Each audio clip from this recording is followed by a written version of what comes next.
The COVID-19 pandemic and the wall-to-wall news coverage that has come with it has changed many of our lives seemingly overnight. For the first time in many people's lives, they are having to face their own mortality and that of their loved ones. Facing up to this fact can be painful and disabling, but I have found it offers an opportunity to rediscover truths about life, both individually and in society. Below are 5 positive things death can teach us about life.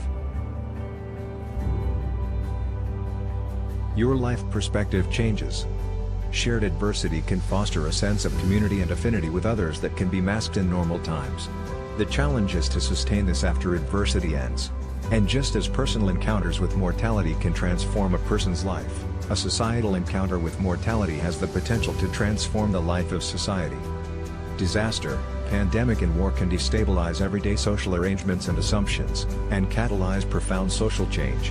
Arguably, the Black Death helped end feudalism, the Chernobyl disaster helped hasten the collapse of the Soviet Union, and the experience of community solidarity and state intervention during World War II helped fuel the UK's desire to set up a welfare state.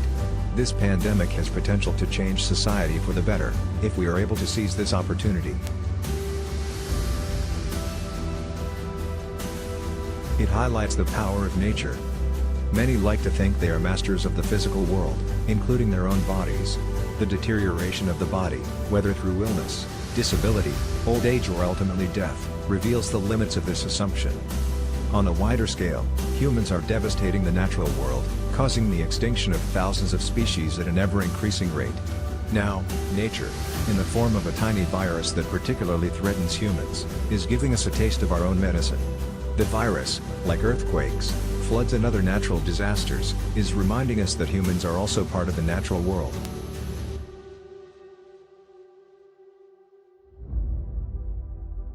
The power of connection.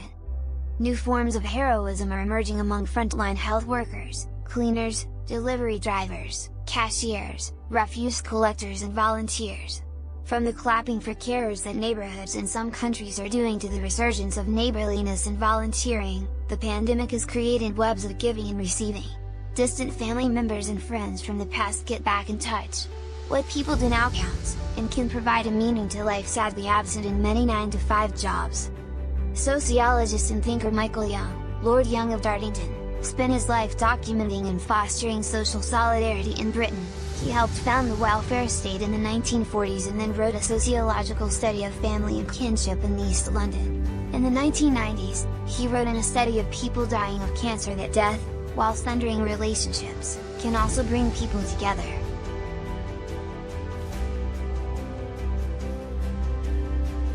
This is an opportunity for review. Facing up to mortality prompts us to reevaluate our lives. There are key times in the life course when this is likely to happen. One is the midlife crisis, another is when entering old age, people look at what they have done so far, and may find themselves content with this, or decide to change, or regret that it seems too late to change. The pandemic may cause some to review their lives while they still have enough decades left to act on their review. Not only whole societies, but some individuals may decide to live in new ways. Death needs to be talked about. Facing up to mortality also has some simple practical implications.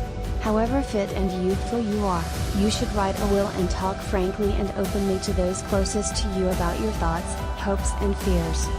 Talk about what treatment you would or would not want if you catch COVID-19 and deteriorate. But be aware that with both health services and families stretched, there is no guarantee your wishes will be carried out, though discussing them first certainly helps. Death's lesson here, perhaps, is about the limits to our control over our own life. If this video seems useful to you, please subscribe my channel. Thank you.